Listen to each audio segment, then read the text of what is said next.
Hello, this is Alicia with the Desert Winds, and this is part of a armor making some scrap pieces series that I will be doing with the help of a few other members. The first stage is getting your leather. Now, I got a bunch of these for free from Tandy Leather. Not bad. I mean, you can't beat free on price. They, of course, different quality. Some I just threw out because you could pull and they'd rip apart. But there were plenty of good pieces with some decent thickness to them. But I don't want something round. Now, I've seen other people who have used more rectangular pieces, and they have armor that looks more like a samurai because of the way that they piece it together. I'm not a samurai persona. I'm sorry, that's just not me. As much as I appreciate them being in the game. So I wanted to make mine look more dragon scale. Now, round is good for a dragon scale, but it's not perfect. So what I did was I kind of drew out my stencil. This is just some foam. It's not even like MC foam, although I'm told it's exactly the same. This is just crafting foam. Nice thin piece.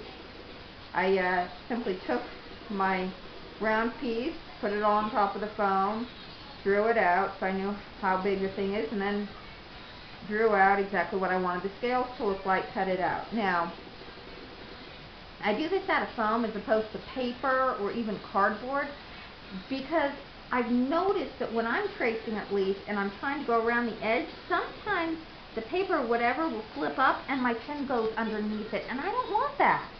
So by doing it out of foam, which is a bit thicker, I can put plenty of pressure on it and hold it down without it ripping or scrunching up or anything like that. That's the reason I like foam. Now, if you're only using a stencil, 5 times, it's kind of pointless to waste the foam. However, if it's something you're going to be using over and over again, and where I plan on using this to also make possibly scale armor for all of my kids, it'll save you a lot of time and hassle. Just go ahead and put it on the foam. So, although most people probably know how to do it, you just want to line it up on your foam. I then take a marker that I can see easily because my vision is not what it used to be. I use a permanent marker and I just outline my scale. Boom, there we go. Remember, keep markers away from small children.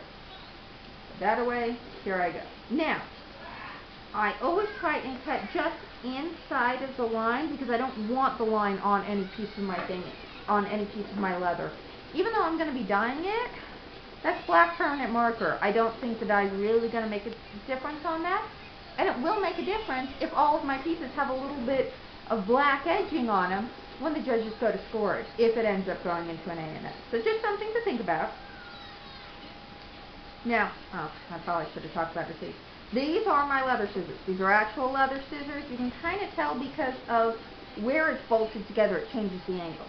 Now, if you're cutting a lot of hard stuff, you'll discover, if you haven't already, that it'll oftentimes, all the pressure around your thumb especially, will end up bruising or hurting. The first day I cut out about 300 of them. This whole area was red and swollen. That hurt. If you're going to be cutting out a lot, try and put some padding in there. Just a little bit of soft leather, or maybe some batting, or even just a good terry cloth washcloth. Just kind of put it in there to help give yourself some padding. Since I'm only cutting out one, I really don't need it. I cut it out. Trying to keep to the line as much as possible.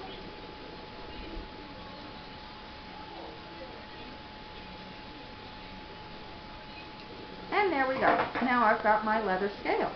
And I will be seeing you on the next video, which will be on dyeing your leather. I hope this helped you all, and have a wonderful evening.